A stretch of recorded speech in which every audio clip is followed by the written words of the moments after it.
Welcome to news అడ్డా. రెగ్యులర్గా tea తాగుతున్నారా? అయితే జాగ్రత్త. ఉదయం నిద్ర లేచిన దగ్గర నుంచి రాత్రి మళ్ళీ పడుకునే వరకు చాలా మంది టీ కాఫీలు తెగ తాగేస్తుంటారు. పని ఒత్తిడి నుంచి బయటపడి రిలాక్స్ అయ్యేందుకు టీ తాగుతుంటారు. అయితే వాస్తవంగా చెప్పాలంటే రోజు మోతాదుకు మించి టీ కాఫీలను తాగితే ఆరోగ్యానికి హాని చేస్తాయని ఆరోగ్య నిపుణులు హెచ్చరిస్తున్నారు. మన శరీరానికి రోజుకు 400 మిల్లీగ్రాముల వరకు కెఫిన్ చాలు. అంతకు మించితే ఆరోగ్యానికి హాని కలుగుతుంది. ఒక కప్పు టీ లేదా కాఫీ తాగితే సుమారుగా 100 మిల్లీగ్రాముల మేర కెఫిన్ లభిస్తుంది.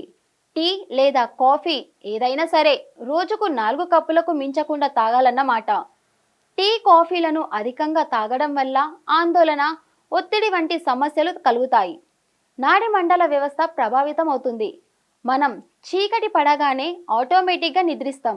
అయితే టీ కాఫీలను తాగడం వల్ల వచ్చే కెఫిన్ మెలటోనిన్ ఉత్పత్తి కాకుండా చూస్తుంది. దీంతో రాత్రి అయినా కూడా నిద్ర పట్టదు.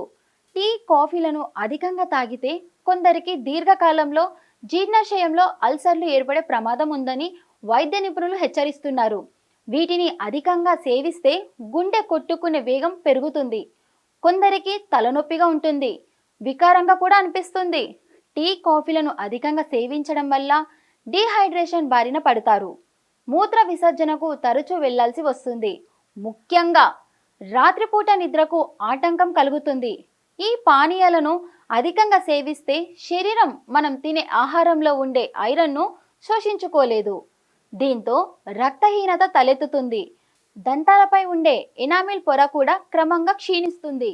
బీపీ ఎల్లప్పుడూ ఎక్కువగానే ఉంటుంది కనుక టీ కాఫీలను అధికంగా తాగుతున్నవారు ఇప్పటికైనా వాటిని తాగడాన్ని తగ్గిస్తే మంచిదని నిపుణులు సూచిస్తున్నారు.